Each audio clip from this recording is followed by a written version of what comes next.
I had that dream again. My small business needs to hire, but I don't use LinkedIn, and I hire wrong. So our orders get all backed up. We're drowning in paperwork, then actually drowning. Carol is fighting off sharks with a stapler, and pirates are pillaging the office copier, and then I wake up. Don't let hiring nightmares ruin your dreams. LinkedIn Jobs' new AI assistant goes beyond the resume, using unique insights to deliver a smarter shortlist. Post your job for free at linkedin.com/quality. Start hiring today with LinkedIn. We interrupt this program to bring you an important Wayfair message. Wayfair's got style tips for every home. This is Styles McKenzie helping you make those rooms sing. Today's style tip. When it comes to making a statement, treat bold patterns like neutrals. Go wild, like an untamed animal print area rug under a rustic farmhouse table from Wayfair.com. Fierce. This has been your Wayfair style tip to keep those interiors superior. Wayfair, every style, every home. Mom, Dad, I just have to say, it breaks my heart watching you stress over dinner every night. This year, I don't want you doing the fridge stare down. Hot take. With the new Blue Apron, eating healthy is easy. They've got pre-made and one-pan meals with plenty of balanced nutrition. No subscription needed. You could be plating like a chef instead of negotiating with leftovers. Make it your healthy, tasty, and easy 2026 dinner resolution. Just saying. Get 50% off your first 2 orders plus free shipping with code LISTEN50. Terms and conditions apply. Visit blueapron.com/terms for more.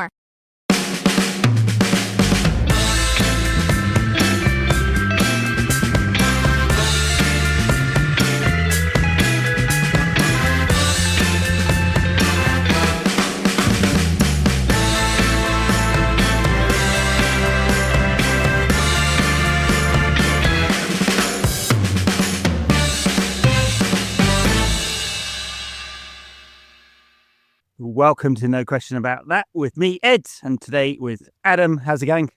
Not as good as last week, but No. yeah, we'll get into that. Guest co-host on the big pod. Since we've been pumping out so much of this content, I'm not sure what the difference is between the big pod and the mini pods, but apart from length.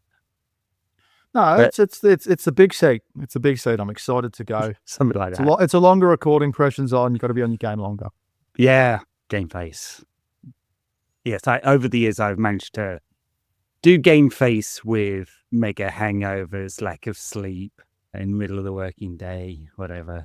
Yeah, somehow make it happen. All right, we're going to talk about United 3, Bournemouth 0, a rather familiar scoreline, sadly, and a strange game in many ways. So we had the Spurs game on Thursday. We'll see United lost 4-3. I think a lot of people came out of that one going, yeah, you know what? Not so bad, seeing the seeds of something here, and then getting tanked 3-0 by Bournemouth. Again, little harder to feel positive about that one. What's your gut reaction a day or so on? I don't think the sting's been taken out of the tail by any measure. Back-to-back 3-0 defeats at Old Trafford by Bournemouth isn't something Manchester United fans are ever going to adjust to. I think the manner of it, the similarity to Nottingham Forest. So I think there's been quite a discussion and discourse in the last 24 hours about the XG argument, and that United have had quite a high XG, created a lot of big chances, twice as many as Bournemouth. Unfortunately, I don't think that's really going to help. Still conceding soft goals, 17 goals in 9 games now. Aren't Just way too many. chances. Yeah, I understand both sides of the argument. I think I just need to look at it more sunny side up. So Ruben Amorim's come in and tightened things up in open play. The team has conceded the second least XG in open play, I think, this season, but particularly well under Amorim. But it doesn't matter when they're just disastrous at defending set pieces, and the team is just conceding really bad goals. And these last 2 games are the best examples of that, right? Yeah, no doubt. Well, Forest, Arsenal as well, in a sense, since they pulled off their Stoke routine so successfully. Arsenal, Forest, Bournemouth, the 3 leading teams in the division on scoring from set pieces. So I guess in one sense we could go, forget about it. Like, it just happens, but we've got to do better, especially disruptive. We're going to mark zonally at set pieces, corners, free kicks, whatever. Then you just really have to know the roles that you're playing in. You have to disrupt the opponents much better than United are doing. So it feels like one of those things that should be fixable. I mean, obviously, Carlos Fernandez is now the set piece coach. Andreas Georgsen has, I don't know what he's doing, putting the cones out or something, the punching bag in the dressing room, something. He's still on the books. They didn't fire him like everyone else, so there must see some value in him. There's been a little criticism of Carlos Fernandez as a result. Amorim sort of, I don't know, didn't exactly defend him, but said it's on me in the post-match press conference, which is like taking responsibility, which we all like to see. So there's that. Feels like that's a fixable one. The open play sequential errors, I feel like that has been a pattern for a few years now, and that might just take a little bit of time. There's been a tactical adjustment, 3 at the back, 2 sitting in front has really helped. And as you said, the expected goals against really quite tight. And so you could go, okay, the system feels all right, and it's the individual errors we've got to get out either by training, coaching, or just getting rid of players and bringing new ones in. So maybe don't panic about that. It's inability to play through the middle third into the attacking third and scrape high XG chances. So that 2 point whatever XG it is comes from 23 shots. So it's not a lot of really good quality chances being created there. Yeah, I don't know if you saw the tweet I made about the XG through the last several games. And I had a friend who works in data reach out to me and sort of give their take on it, is that United are falling behind. So their XG is going to go higher by chasing the game state. And I understand that. So I would probably, I guess looking back on it, I would probably cling to more the fact that defensive numbers are really good. I mean, conceded 1.63, but half of that is the penalty. And we know that challenge was a brainless one by Nasser Mazraoui, who has struggled the last few games. Maybe since that story came out in The Athletic, there's just been a little bit more heat on him. I don't know if that's had an effect, but yeah, I think the defensive problems are more fixable. They're more coachable, getting those errors out as the players get used to the new system and the demands of it. I just think there's just not as much room for error when they're playing such the system that they are now. Or is it an intelligence issue, which we already sort of knew about the squad, that the football IQ is probably not where it needs to be. The physical floor of the squad is not great. So it's a bit of both. But like you said, the cutting in, the Diogo Dalot shot where he cuts in from the left, you just know it got to be the lowest quality chance there is for us. Yeah. Conversion was converted, yeah. I would just look for, I'm looking for the pass every single time. I'm looking for a ball through. I'm not looking for, this isn't FIFA. So it is a little frustrating in that aspect. And like you said, the high XG is coming from a high number of shots. They aren't creating high quality chances. So though that is probably a bigger problem to me. I think the defensive problems are much more fixable in the short term. Yeah. You're going to have to get better personnel in. Amorim did say, actually, one of his earlier press conferences, that the attacking patterns are harder to coach. And so that'll take more time. And obviously, they're really only having 1 or 2 coaching sessions in between games at the moment, given that you have to have some rest time. You have to have that recovery. So, and they'll have some video time and tactical stuff there, but not too many coaching sessions at Carrington at the moment. That's just the nature of it. I guess we've freed up some space by going out the Carabao Cup. We won't have those 2 semi-finals in February now, which is a bonus, or January it would have been, which is a bonus, of course.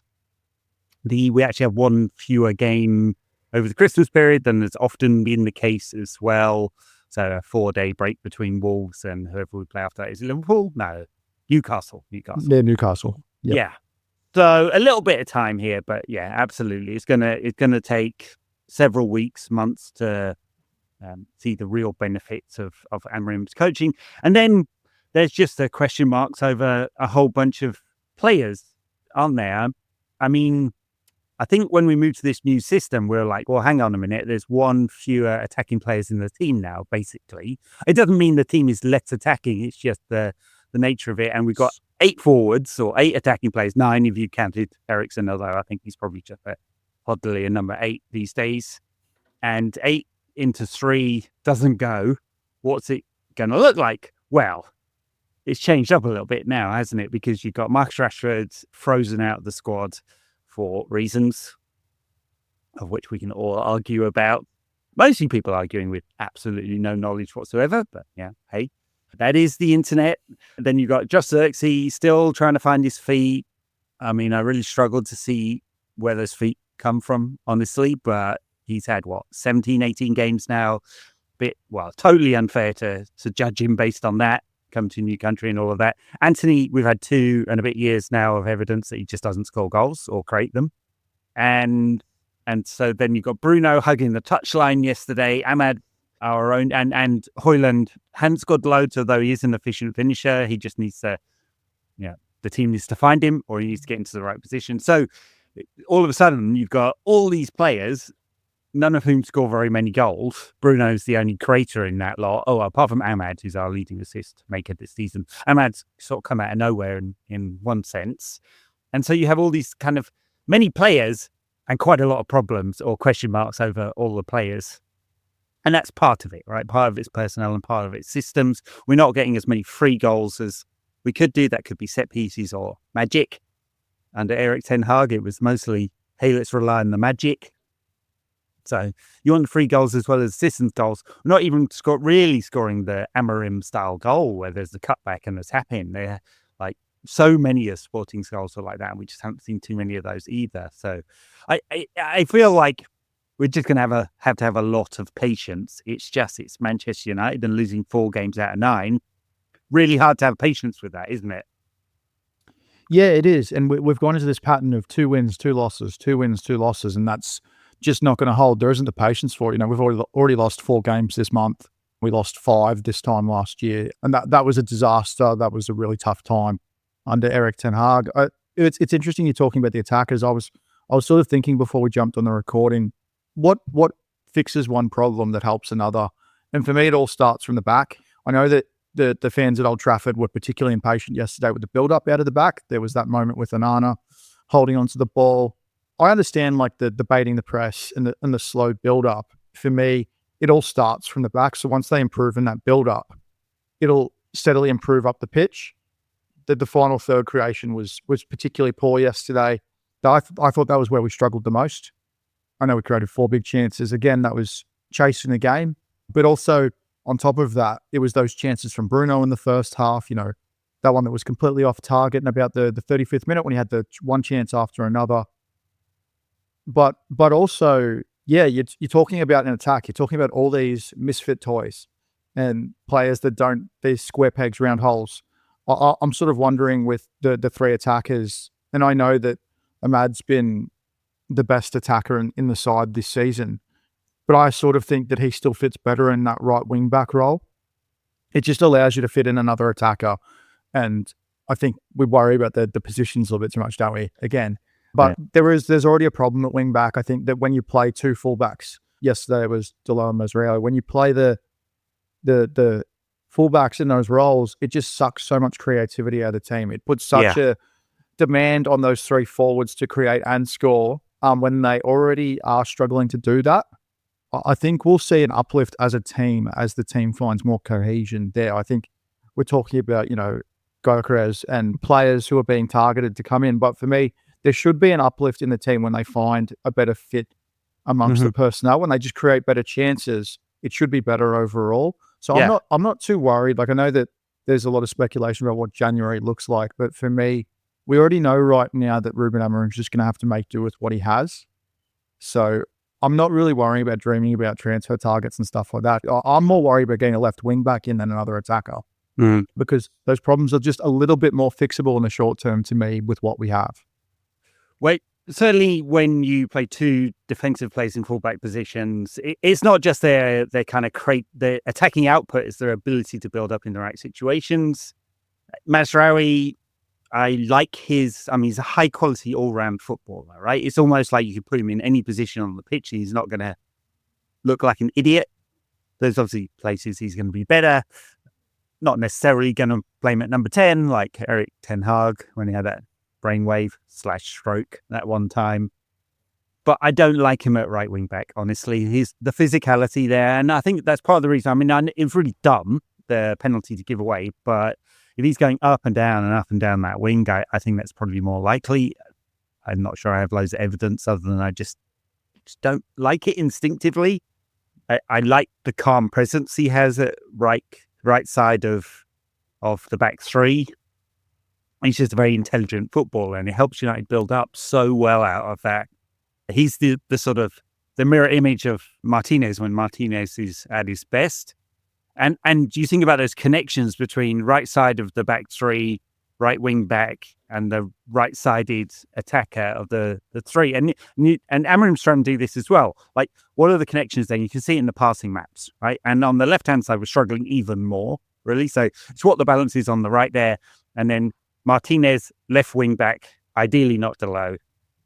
Multifaceted footballer, but I just don't think left wing back you're going to get the best out of him. And who's the left-sided attacker? And yesterday you had Martinez kind of not on it, really.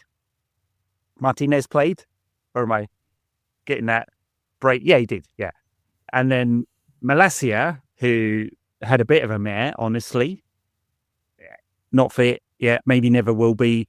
Like, he's had two really serious knee injuries, and then Bruno's super wide, and his sort of algorithmic score in all the apps and stuff like that will look really high because he makes lots and lots of passes, but they're all from the wrong position for him.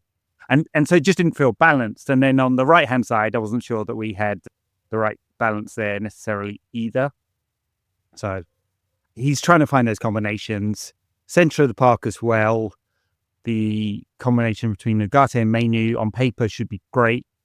Is it the right one? Mainu took a lot of heat yesterday. He actually made 9 interceptions, I think it was, and 5 take-ons. It was a team high for both ones, and a couple of key passes, shot-creating actions as well. So it's an all-round performance, but you want to be able to progress the ball. And it's just, I'm not saying all these things are problems, but it's like, what's the balance and the combinations that are going to get the best out of this team? And then just to round out this thought, like, if you want a template for what you can get through coaching rather than just spending money, Bournemouth not it. I mean, they've got one of the smallest budgets in the league because they've got 11,000 and whatever capacity, and they've just got a super smart sporting director in Pinto who goes around and finds all these players, and like a coach that we imagine is going to go on to do great things. Yeah, I thought watching yesterday, one thing you also mentioned about Bruno was that dropping wide. You did notice him looking to the touchline a few times. I think that it sort of was just demonstrative of the players not fully understanding where they need to be. And I sort of think him pulling wide sometimes is just trying to be available and make something happen. But again, it is a problem because it pulls the shape apart. And Bournemouth are the best example, again, like you said, of this sort of team who are so well drilled that there isn't that hesitation. The automations are there. They understand where their teammates are going to be. There isn't the second guessing, and there was such a stark difference yesterday in that first half. They were just all over United. That first half hour especially. It's like we couldn't get out of the defensive half. Couldn't get through their press. It was so stark, and they just weren't intimidated by Old Trafford at all. Why would they be? I mean, yeah, they come to Old Trafford and they win. So, yeah, I mean, they've signed players from Porto, Juventus in the summer. It does show you the power of the Premier League, but it also does show you the power of a good sporting director and a coach. Like you said, Pinto has a slew of contacts throughout Europe, is very highly regarded. It's a real coup for Bournemouth, and again, a credit to what small budgets and smart hires can do. Yeah. But it's tough to swallow for United fans to be like, oh, look what good work Bournemouth are doing.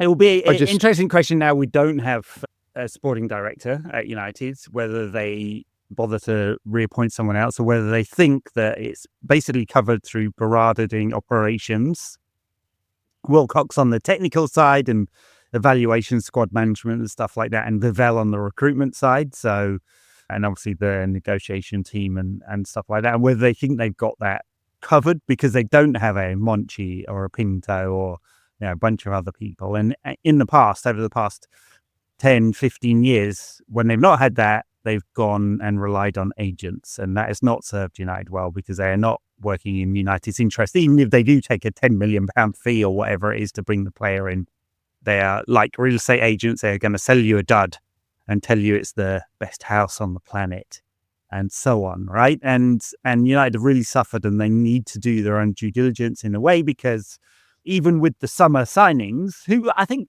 generally speaking have worked out all right, right? De Ligt has been pretty good. Mazraoui has been excellent. yesterday's mistake aside, Ugate's really coming into his own.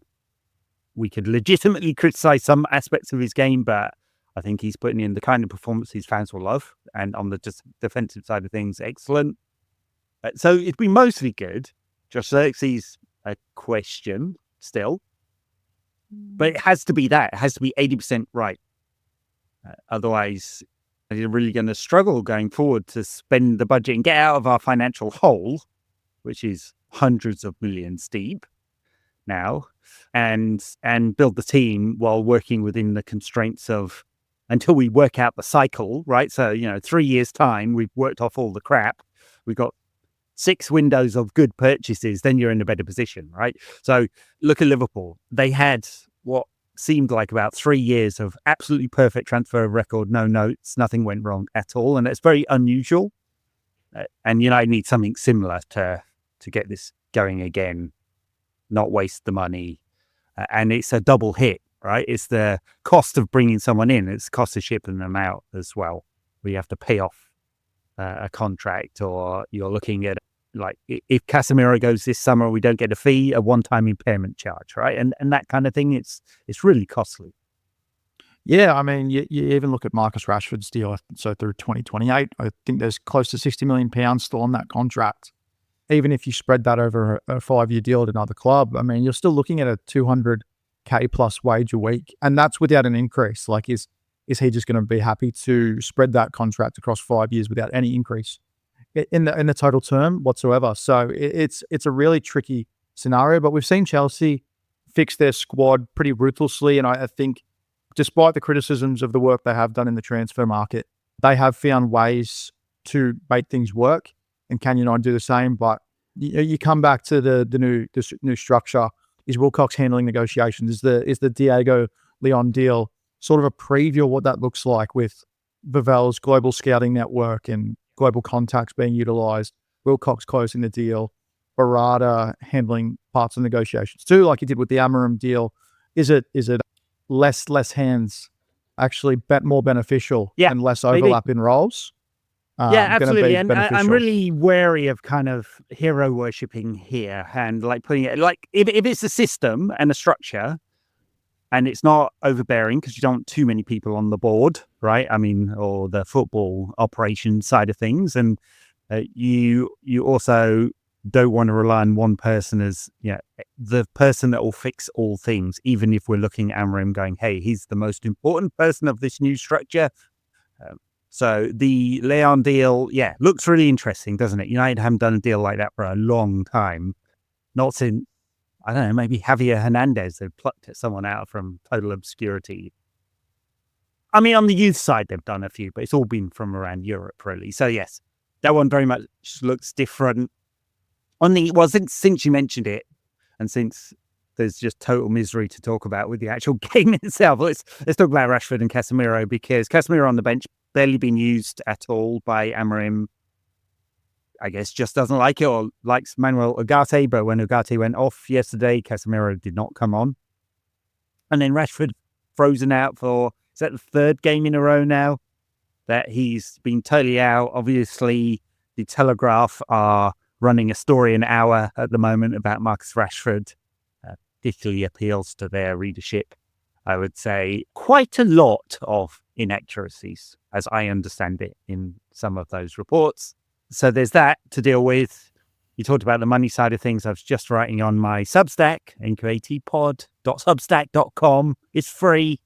If anyone wants to, I was just trying to do some scenarios on what the money looks like, kind of a high, medium, low type sales scenario for Marcus Rashford. And it's just, there's huge numbers, whatever way you think about it. And then Casemiro, kind of similar, but obviously fewer years on the contract. Very, very similar. I mean, actually, Casemiro's PSR hit is much higher than Marcus Rashford because there was a fee, and there's no fee with Rashford. So the upside of selling Rashford is bigger. The downside of keeping Casemiro is bigger. So, take your poison on that one. But either way, you would get well over £500,000 off the wages, and then a PSR benefit from selling, if that is what is going to go down. Well, the PSR era really makes teams pay, particularly like United, who have been so inept in the transfer market for years of ineptitude. I mean, you look at the Anthony Sancho. Oh, so many bad signings. We're paying the price for that now. I mean, Casemiro had a brilliant first season, but how much are we paying for that financially now in the current period? You do wonder. There's the theory. There's so many theories flying around, but one of them is that Anthony, Casemiro, Rashford are three of the five top earners at the club. That's wild to think about in one sense, that they are being sort of frozen out. The Ineos penny pinchers, as they've been described online, they just trying to trim the wage bill and trying to operate in a more streamlined fashion, which honestly you can't blame them for. But fixing the wage bill and just the structure in general has been a problem for a long time. I don't think there's anything wrong with paying players massive wages. It's a competitive market, right? I mean, in a sense, Marcus Rashford earns in a week, whatever the number, and it's not the one reported, but whatever the number, he earns in a week what most fans will never earn in a year, right? So, in fact, a tiny proportion of fans would manage to earn in a year what Marcus earns in a week. That's just sport, though. Someone else is going to earn that money. United are not going to be able to beat the system and go, hey, we're going to average a much lower wage bill than our competitors and still win, right? It's not going to be like that. So there will be someone, if they're a superstar, that comes in and earns big wages. If they're not, and we manage to develop the superstars from younger players, we're going to take some short-term pain, or maybe years of pain, and then they will earn the superstar wages, because if they don't, they'll go elsewhere, right? So there's no beating that system. The real pain comes when you have high earners who are not performing. And unfortunately, we've had quite a lot of those. And it's kind of becomes even more serious when they're high earners not performing, not in a team, because you can't get them to a position where someone is willing to take a risk on them. Having with Sancho, right? Chelsea's obligation, given that he's now played enough games, I think, or almost certainly will have played enough games, under 40% or something like that, and they have to finish above 14th, which they're going to do, is 25 million. Now, from a PSR standpoint, that's not horrendous because we've run down his contract, but in a cash terms, it's pretty bad. Marcus, the package is on, and he's on really high wages as well, Sancho, right? So they'll disappear next summer. They're gone now. Marcus is kind of similar in that the longer he's out of the team, the more other teams will obviously question why that is the case. Now, his team and United will have to sell a story to any suitors about why that is the case. Amorim's doing a very good job, I think, in the press conferences of saying, hey, you forget all the other stuff. It's just a tactical decision. Now, is that true? Is that not true? Make your own minds up. But it's a good way of signaling to the market that, no, we're just trying to work on some stuff. Now, the longer that is true, if he is not sold or loaned out in January, the harder it is to sell that story that it's just a tactical thing. And it'll clearly be something else at that point. And can they... Are the Ineos team, are we prepared as a club to go, okay, yeah, we'll take the low end of the scenarios I was talking about in terms of fees just to get the wages off the book? The really worst case scenario, and it's the perfectly feasible one, is you get quite a low fee and you have to subsidize the wages in some fashion, right? And the net PSR benefit may be positive, but it won't be nearly as big as we want. And you've taken a player who in theory can score 30 goals or get 30 goals and assists per season, in theory, because I know he's had a bad 18 months or so, and you just get him out of the squad and you have to spend money, potentially 60, 80, 100 million in order to get a player who can do that. It's just a disastrous scenario all around, in my view. It's obviously heartbreaking to see something end like this, and the thought of him not getting goodbye, but that happens with so many players. It reminds me, unfortunately, the subsidised wages part, it reminds me of when Nani went to Sporting Lisbon. And paid quite a lot for him to go as well, yeah. Yeah, and United paid the vast majority of he was on 180k at the time, which was massive back then, 10 years ago. It just reminds me of that, but you lose whatever you think of Marcus Rashford, you're still losing a certain amount of goals. He's certainly got the best production value of goals of any forward that we do have. And then you have to spend to replace, but United are in the scenario where they don't we already know, like what goes without saying, I don't have a lot of money to spend. Who's going to want to come to the club? The appeal of the club and the financial constraints of the club make replacing him almost as hard as it's going to be to sell him. Mm-hmm. So it's almost an impossible scenario all around. Yeah, I mean, I think a lot of the dialogue and discourse online, I mean, I try and forget 95% of it because most of it's not very smart. But the prevailing view, and I think as like people I've spoken to who are regulars at the ground now, given that I now live 5,000 miles away, a bit hard to do that. Like the consensus view is that people have had enough, right? But even if you accept that as the truth that people have had enough, it doesn't make it the sensible decision from a financial point of view or a sporting point of view to do a swap out, right? There will be pain. And when people are going, hey, we can't score any goals, would it be good if we had a left-sided forward? Oh, yeah, let's just spend it on Rafael Leao from Milan or Joao Kvaratskhelia, or pick and like there's massive numbers involved in that. And the more often you have to do these kind of deals where you're getting rid of the poison, then I mean that in a metaphorical sense, I'm not calling Marcus Rashford poison, the less options, the fewer financial options you have to actually do those big deals, right? So if it's doing a shitty deal like that for a left-sided forward, you can't bring in the left wing back for massive amounts of money. Unless Alphonso Davies has some kind of aforementioned stroke and decides that he'd much rather join Manchester United than stay at Bayern or join Real Madrid. I mean, hey, could happen, maybe. Seems unlikely.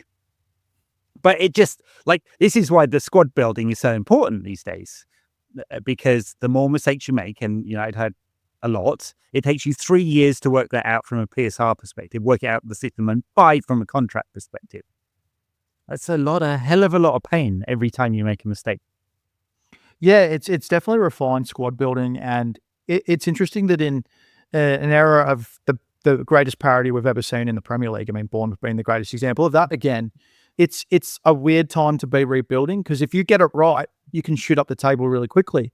But if you get it wrong, you're going to be languishing where you are for a lot longer. So it's a really, I don't know if interesting is the right word. I actually thought Barcelona make a lot of sense because they're dying for a left winger in the current system, but they're a club who's in arguably more financial crisis than Manchester United. So unless you're doing one of those convenient swap deals where you slap a financial value on a player and then send them the other way, that might be the only way.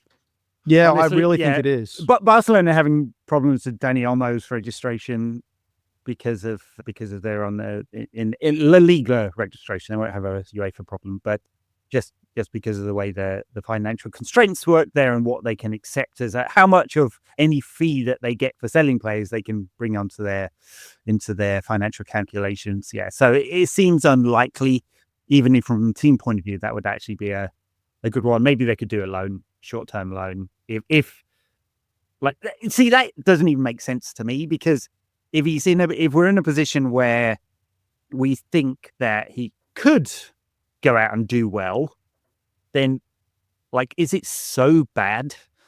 Are these off the field issues so bad, or is the disruption in the squad so bad that they just have to get rid? I have not heard anything from anyone. Forget everything you hear on the internet because it's nonsense. I have not heard from anyone who's telling me that is the case with Marcus Rashford. Now, the club may have some issues with his people, right? That is the same all the time, right? Clubs have to deal with that all the time now. So I'm not sure that it's true that there are so many problems with Marcus Rashford's just mere presence at United that they would do a loan deal just to get him away, right? This is, I think, a underperforming player.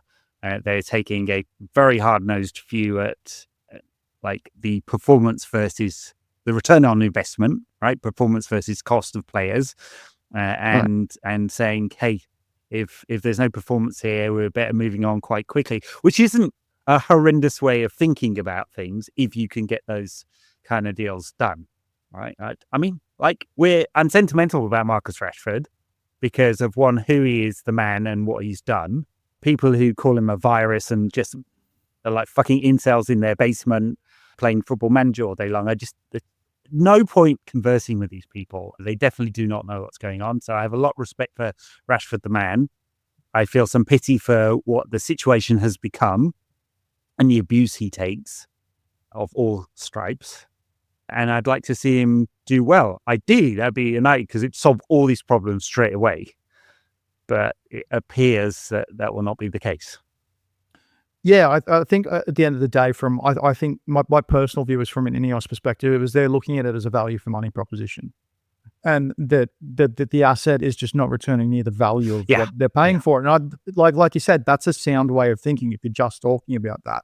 Obviously, it goes without saying that I don't buy into I think that the personality or work ethic, I think those things or the entourage that he has, I think all those things are perfectly valid. We know what sort of impact an entourage can have on a player and their decision making and things like that. But again, the thread that you posted on X, I think it would have been last week now, was really pronounced in understanding Marcus Rashford and who he is and where he's come from.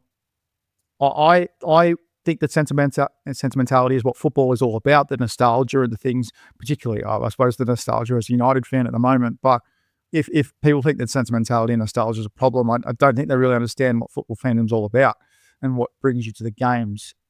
Ultimately, hopefully he can work it out. But either way, he's going to have to put his head down and work hard, whether it's here or at another club. Because I think the biggest problem he's had the last 18 months is probably application. But I think that's fair. I was trying to track some of the data. Some of it's on the pro version of Opta, which I do not have access to, given it's aimed at pro clubs and it's rather expensive. If everyone wants to gift it to me, great. But yeah, so I haven't got the full running stats. But if you look at like total amount ran or number of sprints, it's a little down, but it's not way down. I think what actually people are complaining about when they say work ethic is they want him running back into the left back position, covering the full back and doing some defensive stuff and making a few tackles, right? And a few of those, when Wayne Rooney was playing absolutely out of his arse towards the end of his time at United, but he would sprint 50 yards back and make a tackle, and he contributed very little towards the end. Love him for criticism. I think that's the absolute truism, but it never appeared like his work ethic had dropped. And as a result, you don't lose the fans. And with Rashford, he could probably do with some of that. It's just, well, one, not the best use of him. You want him in the highest possible position on the pitch all of the time and quite narrow. And two, he's not the best presser or defender in the world. That's like a weaker part of his game. It was a weak part of Paul Pogba's game and people hated it. The attacking side of Manuel Ugati's game is pretty average. The defensive side is great. He works really hard, makes a load of tackles, right? Can't pass for shit, to be honest. You know, he's in the 13th percentile for progressive passes completed amongst top 5 European leagues, right? So we all know as fans, right? Like, player running 50 yards, making a crunching tackle, you're going to love it. Like, can I be honest? Yeah. It's not about the defensive contribution. I never thought it's about that. I think it's entirely because you get paid X wages. You need to match this production all the time. There is that. You need to be a 30 goal / assist player all the time. Yeah. And I think that those defensive concerns, which have always been there with Marcus Rashford, he's never been a particularly hard worker defensively. He's never been a particularly strong presser.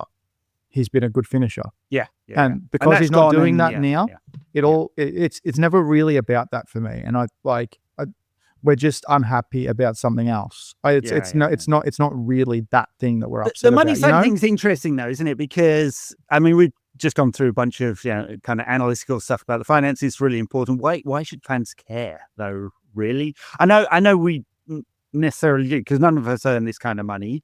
And we'd all like to be dating supermodels and earning 300 grand a week or whatever, right? So there's that.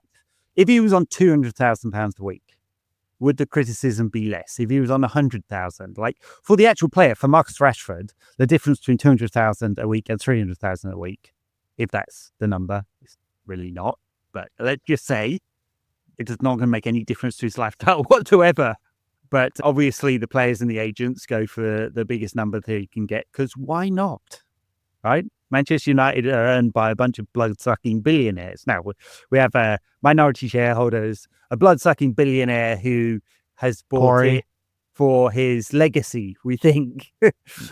And so they're thinking in slightly different ways. I just think the media coverage has been more aggressive since the pandemic. And I think whether fans realise it or not, that does have an impact on how they view him, because his wage is always quoted. It always quoted is. as the highest reported figure. Now, people jump on Capology and grab his 300,000 plus 75,000 bonus, just not noticing the disclaimer on the website that says it's based on reported figures, which are reported by the media. We don't actually have that. They don't include the 25% reduction. The media all go to Crapology, as it's called in the biz, by the way.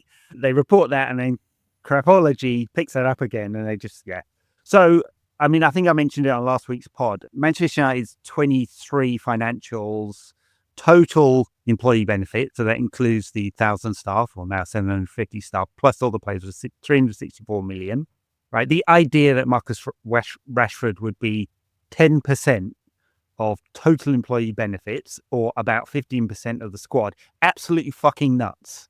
Like, you're off your head if you think this is true. No football club behaves like that. We have 40 professionals on the books. So it's not going to be that, but I totally take it. Like, he earns a fabulous amount of money. He has a wonderful lifestyle as a result. And if the performances aren't there, people are going to get frustrated. So for sure, the thing that would fix absolutely everything is if he plays against Wolves on Boxing Day and scores a hat-trick, kisses the badge, and apologizes for not doing it in the past, and maybe it would fix some ills. Maybe. Do you think there's any chance he's in the squad in the next 2 games? Well, if you take Ruben Amorim's quotes at face value, then yes, because he's said, like, it's up to him. We're working with him. We need him. He said, we need him. We need Marcus Rashford. And I do. They need a... He said that today in one of his 14 interviews in the last 3 days. Yeah. So he's saying all the right things. Now, if he's not, it's either Rashford is not responding, and that could also be true.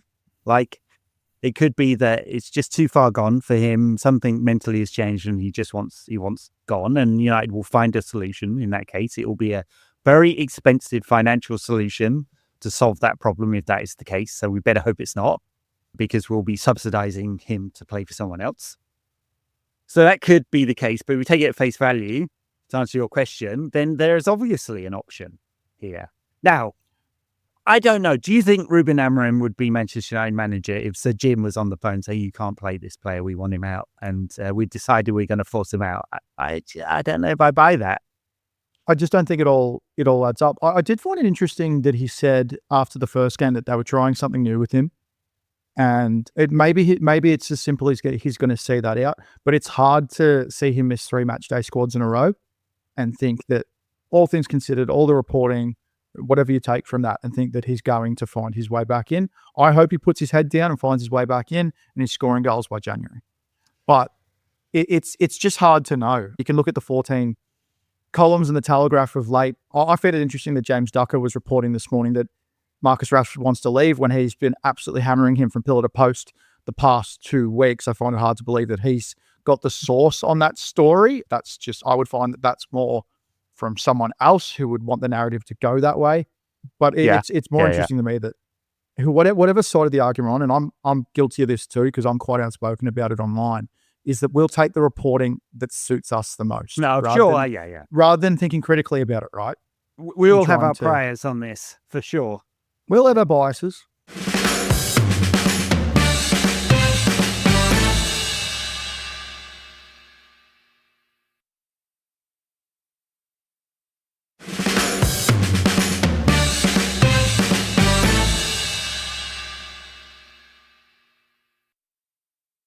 Okay, that gives us a bit of a segue into Wolves on Boxing Day. I do kind of like we do have a gap. We're not playing 22nd, 26th, 28th, 30th, 3rd. There's one fewer games between the Wolves and Newcastle, basically. But Wolves, kind of interesting. It's really hard to know exactly what they're going to be like. Brand new manager. He's moved to a 3-4-3, 3-4-2-1 type system, very similar setup. They beat Leicester, who are finding their feet still under Van Nistelrooy. Wolves have a better squad than Leicester, I'd say. I mean, it's marginal. Much more top-ended, I would say. And they've got Matheus Cunha, who's scoring goals. He's never been a big goal scorer, really, but he's in a little bit of a hot streak for him. They spent a lot of money on him from Atletico Madrid, and everyone was looking and going, we like some of his passing range and off the ball work. We don't like his goal scoring for a forward, but so he's scoring goals. The 3-4-3, we'll see if it suits them. I don't know. Do you think it does? Do they have those wide wing back players that really makes that work? I mean, ideally with Semedo and Aït-Nouri, it does sort of work. Yeah, Aït-Nouri's Semedo was a great attacking fullback at one point. Not sure he really moved on. Aït-Nouri, I think people like a lot.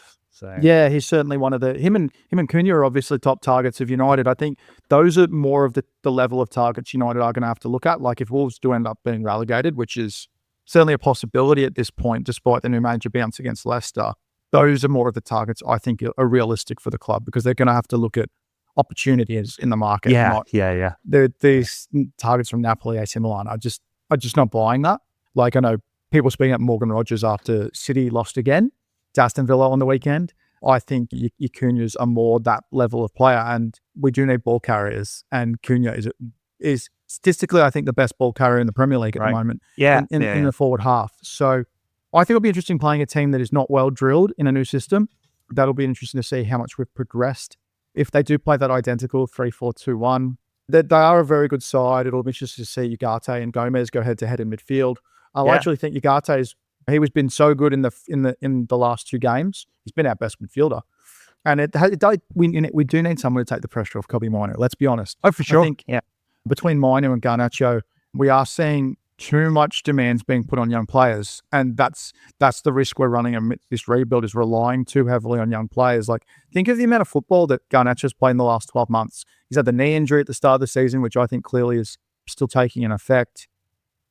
We just need to get the demands off them. But I'm curious. I mean, they won 3-0 at Leicester. Paul Ruud Van Nistelrooy, new manager bounce has gone already there, that's for sure. But they weren't. I think the scoreline did flatter them a little bit looking back on the game. So I'm expecting a win. I'm expecting a response. But you know me, Ed, always sunny side up. So maybe I'm just being a little bit naive. What about you?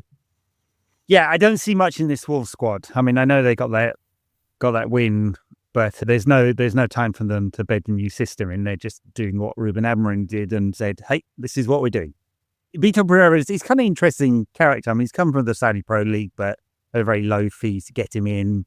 He's a bit of a character. He said that he was going to train them like they're wearing a GPS, tactical GPS. So, okay. Wolves have been swapping between Sarr and Sam Johnson in goal all the time. It's been a bit of a weird one. They seem to have one in, one out. Maybe Sarr keeps the jersey now, given that they had the clean sheet. And the rest of it, they've been in a bit of limbo as a club because obviously they were bought by Chinese owners. There's a big pullback from investment, especially foreign investments, to do with the party saying that was no anymore. Inter Milan had a problem with that as well for a while until they were sold. Part of it sold. And so Wolves have been in this kind of limbo state. Obviously, a pretty attractive proposition. I mean, they've got a good ground. They've been solid Premier League club for a number of years now. It's a one-club town. I mean, I know there's West Brom over the road and all of that, but it's an attractive proposition for a purchaser, but much less so if they go down, where they'd obviously make a tenth of the money. So you can see why they make the change and why they're kind of desperate to stay in it. No guarantees. There's they're 5 adrift, basically. There's a little bit of a gap. United are 10 points ahead of the relegation zone. So I think we're all right. It's not like we're out of it either. Yeah. Oh, no. I know. We are close to the relegation zone than the top 4, sadly. But it looks like 3 from 5, doesn't it? And Wolves are definitely in that bracket. Well, if we follow the pattern, we'll win the next 2 games and then lose to Liverpool. So I'm hoping Ruben Amorim breaks the win-win. We need to break that pattern. Yeah. But I think Wolves do offer the danger of what United did in Ruben Amorim's early days, is that unpredictability. And they do have quality. Like I said, when we first started talking about that, they are top heavy with their quality. It is the danger of relegation because they would be pillaged and it would be really hard for them to get back up. They're not an Ipswich where they have established quality through their squad that they've brought up and they probably take down with them. That would be the sort of club that wouldn't yo-yo. Well, yes, because everyone's on Premier League wages. Yeah. So yes, they would have to get rid of an awful lot of that. Parachute payments solve some of that problem, but it's a question like how many of those players would want to stay? Definitely not the better ones. The few better ones they have. I'm more curious to see if we can break the conceding first trend. So conceding 6 games in a row, the first goal, it has to stop. I think with the talent that United has, or lack thereof, however you want to look at it, they do have to score first. The way they want to play, the way they want to open the game up for their attackers and the limits that we have in attack and how good we are in open play defense as opposed. Well, speaking of set play defense, Wolves have conceded the most set piece goals in the Premier League. So they've conceded 14. United have conceded 9. So maybe we'll find some joy if we just pillage them at corners and just let Ahmad take them and not let Bruno take them. Well, I mean, it's a good point, isn't it? I mean, Bruno, like the way I see Bruno's set pieces, he's trying to hit he's trying to hit the perfect one, right? So that flat delivery that hits the first man all the time. Now, a set piece coach would go, great defending. That's what the first man is there for. Exactly that. That's what they're there to do. Because the most dangerous one is the flat one that goes like, as we saw against the chaos ball. Yeah, against Arsenal. It's a perfect flat one for Bruno. just right underneath the crossbar. It's much less dangerous if you float them in. And so Bruno is going for that. But of course, it's a high risk, high reward variant. Ahmad hit a few nice ones. It is very true. But the floated one into around about the penalty spot doesn't really do it for anyone. So don't have the aerial quality, especially without Casemiro on the side, we for do example. Not. Yeah, there was a trend in the Premier League going away from hitting the ball in. Arsenal may have changed that with their set piece and the success they've had there, and Forest too. But City's kind of started it where they were just not hitting the ball into the box, and 85% of their corners were played short, and they were just using it as a way of retaining possession. We're back in the Barclays area of the Premier League, I think. Yeah, maybe we are, yeah. Hit it to the big man. Yeah, all right. I think we've covered most of what's going on at United at the moment. Any drama happened? Too depressing. No. I'm always like, because obviously my time zone is rather out these days, I have to not give in to the temptation to doom scroll all night, which I do sometimes, but it's not good for one's sleep patterns, and wake up to scroll back through my timeline and go, okay, what drama's happened overnight? So, well, not too much today. As soon as Manchester United posted that they were hoping to give the gift of 3 points, I don't know if you saw that on their account, I was like, that is just going to look so bad if we lose to Bournemouth. It was when they posted, I wondered if the person in the social team was like, this doesn't read the best. So please don't do anything like that for the Boxing Day post. Just like, no belated gifts, please. You ruined Ed's birthday. Let's not ruin Christmas. As has been noted on this podcast before, I got married. Do you remember when Anderson and Cleverley were the partnership? And I think it was Cleverley who got injured, ankle injury. I think it was against Fulham, September the 10th, 2011. And he was never the same again. So I ruined his career. United are doing their best to ruin my birthday year after year. Nothing will make you feel older than seeing Tom Cleverley strolling down a touchline these days. Well, for Watford. I was just like, how old am I? We had Michael Carrick and Wayne Rooney facing off against each other. Played out a 3-3 draw the other day, didn't they? Yeah. So Wayne Rooney doing an all right job at Plymouth. It does make you think that Birmingham were the problem, not him. Yeah. I mean, he did an okay job at Derby before that, and DC United sort of. It's very hard in the MLS to tell whether they're a good coach or not, because there's no relegation and the salary cap and designated players status kind of distorts it all a little bit. It's very hard. It's more yo-yo to me. Yeah. Yeah. It's not quite, but it's almost the football equivalent of when you get a formula in racing and like Formula E, and they're all basically the same, right? That kind of thing. I may be talking about my arse because I don't follow racing too carefully, but something like that. All right. We'll end this nonsense here. Adam, lovely to have you on. Thank you. It was an honor. Everybody, thanks for listening. You can find us on all the socials. Adam is Adam Joseph on Twitter. With 4 underscores. With 4 underscores. Just causing chaos. Yeah. More chaos than a Bruno ball. Absolutely. You can find me at NQAT Pod. We're also same handle on all the other socials and on Substack if you want to catch me pontificating about something once a week. Thanks a lot. Bye now.